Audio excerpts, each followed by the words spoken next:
Marcos capítulo 10, versículo 46. Digam assim comigo: Jesus saiu de Jericó, Jesus saiu de Jericó, junto com seus discípulos e uma grande multidão. junto aos seus discípulos uma grande multidão. O filho de Timeu, O filho de Bitimeu, Bartimeu, Bartimeu, cego e mendigo, cego e mendigo, estava sentado à beira do caminho. estava sentado à beira do caminho. Este é um típico evangelho que a gente ficaria aqui à tarde, à noite, amanhã cedo e mais uns 3 dias sem parar de tirarmos várias reflexões por várias possibilidades, por vários ângulos. A hermenêutica, a exegese do texto é muito rica, mas a nossa missa é bastante sucinta. Eu vou apenas pensar como base este versículo. Primeiro que nós não fomos criados à imagem e semelhança do Altíssimo. Nós não temos as marcas, as faíscas da Santíssima Trindade, uma vez que nós fomos criados à imagem de um Deus que é Pai, Filho e Espírito Santo, para ficarmos à beira do caminho. É uma triste constatação que esse moço, além de ser cego, é mendigo. E esse cego e mendigo está justamente à beira do caminho, à margem. Nós não fomos criados para vivermos à margem, na exclusão, na autoexclusão. Nós não fomos criados por Deus para ficarmos mendigando carinho, atenção, afeto de ninguém. O fato é que muita gente está à beira do caminho, muita gente. E muitas vezes essa margem, essa sarjeta, esta beira do caminho está no nosso trabalho, está dentro de casa, está na própria vida eclesial, comunitária. O fato é que a beira do caminho não é o nosso lugar. A beira do caminho não é o teu lugar. Eu penso que você que se casou, por exemplo, eu não me casei, eu não tenho essa constatação in loco, porque eu não sou casado, eu sou sacerdote. Mas quem se casa, no mínimo que se casa, não se casa para ficar à margem. Se casa para viver a comunhão, para viver o centro. Muitas vezes o matrimônio se torna justamente essa marginalização, essa exclusão. Muitas vezes você está mendigando dentro de casa afeto, de quem deveria te dar afeto. Você mendiga afeto do marido, da esposa, dos filhos, e até os filhos dos próprios pais, que nem sequer estão preocupados com eles. Às vezes constatou: nossa, o meu filho está viciado em droga. Por que será? Talvez porque dentro de casa ele encontrou uma sarjeta. E fora de casa ele encontrou a atenção de quem é errôneo, mas encontrou. O fato é, minha gente, que Bartimeu tem muito a nos ensinar. E há uma coisa que eu acho fundamental em Bartimeu, é que ele ouviu falar de Jesus. Vejam vocês que Jesus está saindo de Jericó. Nunca mais ele voltaria a passar nesse local. Eu vou dizer por quê. Ele estava indo para Jerusalém. Ele está indo numa viagem que não terá volta. Historicamente, humanamente falando, não mais. Por quê? Porque agora ele vai sair de Jericó, ele vai completar o seu caminho, vai chegar em Jerusalém, vai ser preso, vai ser julgado, vai ser condenado e vai para a cruz. Então essa era a única oportunidade que Bartimeu tinha naquele momento. Mas sabe o que é bonito nesse camarada? É que ele está à margem, mas está consciente. Eu não quero ficar mais à margem, eu não quero ficar mais nas periferias, eu não quero mais pessoas que passem pela minha vida, eu quero um amor que permaneça. Chega uma hora que a gente cansa de pessoas que só passam pela vida da gente. E o pior é que tem gente que passa por nossa vida e vai deixando entulhos, lixos, toxinas, venenos. Ele estava cansado de amor passante. Eu quero um amor permanente. E ouviu dizer que este rabino, este Jesus, este Galileu, era alguém diferente. Interessante, uma segunda coisa, é que ele começa a clamar. Ouve e clama. Ouve e pede. Ouve e faz a sua prece. Talvez aqui seja o grande processo do início da cura, não só dos olhos, mas a cura da autoestima de Bartimeu. Acreditar que em Deus eu tenho um amor que permanece. Em Deus eu tenho um amor que me sustenta. Em Deus eu tenho um amor que me retira da periferia e me traz para o centro de mim mesmo. Eu não estou pregando antropocentrismo aqui. Muito pelo contrário. Eu estou pregando amor próprio. E o amor de Deus me dá essa capacidade de amor próprio. Mas aí há uma coisa interessante. Jesus está passando e não vai voltar. E aqui eu tenho uma terceira aprendizagem do texto, minha gente. Existem oportunidades em nossa vida que são únicas. Elas não vão acontecer novamente. Por isso aproveite as oportunidades que a vida lhe apresenta. Aproveite as oportunidades que Deus lhe apresenta. Porque às vezes esse trem que está passando, ele não vai voltar mais nessa estação. Ele é único.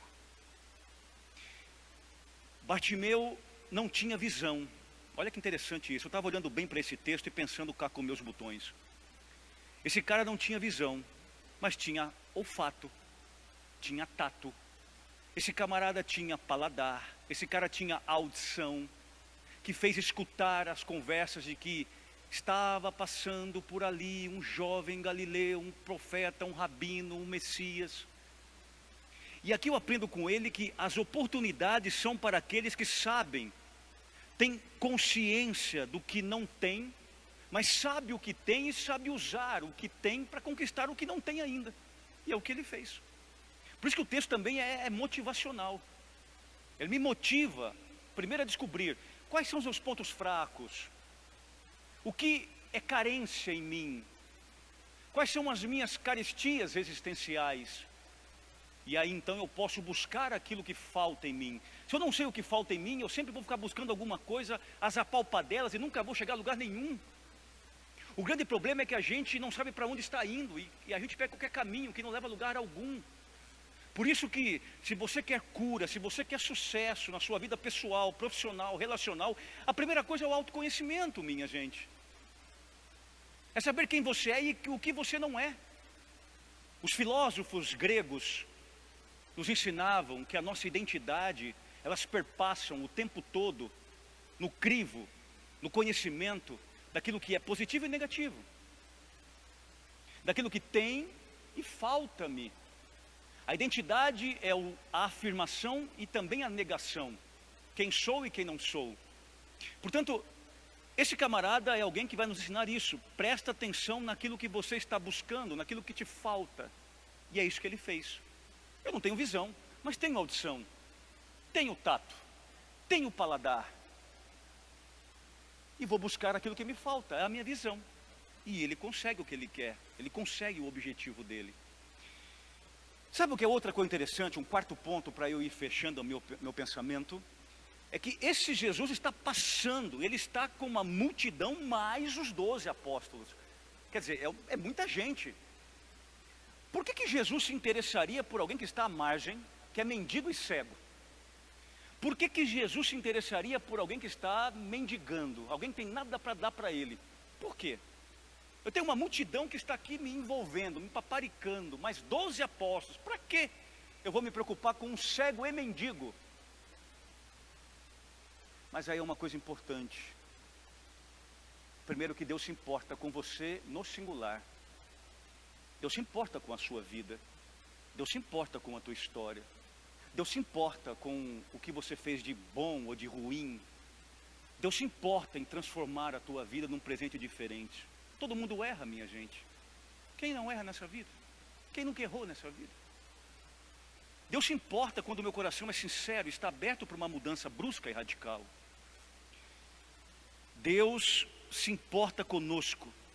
Sabe o que é interessante? É que a oração de um mendigo e cego sentado à beira do caminho, numa sarjeta, fez com que Jesus parasse. Olha como a oração é uma coisa fundamental em nossa vida. A oração tem o poder de parar Deus. A oração tem poder de trazer Deus para olhar-me para mim. Por isso, sabe o que é o mais pobre neste mundo? O mais pobre neste mundo não é aquele que não tem dinheiro ou bens materiais. Porque é assim que nós classificamos os ricos e os pobres. O rico é o que tem muito, o pobre não tem nada. Não. Rico é quem sabe chamar a atenção do rico dos ricos, que é Deus. E só quem consegue chamar a atenção de Deus é aquele que é rico na oração. Porque a oração tem o poder de trazer Deus para olhar somente para ti. Há uma outra coisa muito importante nesse texto. A oração é humilde. Ele não colocou Deus na parede, ele não obrigou Deus a nada. Não. Jesus, filho de Davi, tem piedade de mim. Oração e humildade são dois ingredientes que formam o sucesso oracional na nossa vida. E por fim, a cura aconteceu. Olha que interessante, o texto diz assim: o filho de Timeu, Bartimeu, cego e mendigo, estava sentado à beira do caminho. Ok, guarda bem isso e eu termino. O último versículo é o 52, diz o seguinte: Jesus disse, vai, tua fé te curou. Olha bem isso. No mesmo instante ele recuperou a vista e seguia Jesus pelo caminho. Saiu da margem, saiu da periferia, saiu da sarjeta. Jesus simplesmente o levantou e o colocou novamente em marcha. Presta bem atenção. A vida de muita gente parou, estagnou, estacionou, em todos os sentidos. Profissional, pessoal, sentimental, espiritual, emocional. Porque está faltando você clamar um pouquinho mais. Ora, meu irmão. Ora que as coisas acontecem. Não no teu tempo, não do teu jeito, não como você quer, no tempo de Deus sempre. A filosofia nos ensina, lá nos pré-socráticos, na mitologia grega, que nós temos dois tempos, que na verdade eram dois deuses da mitologia grega, Kairos e Cronos.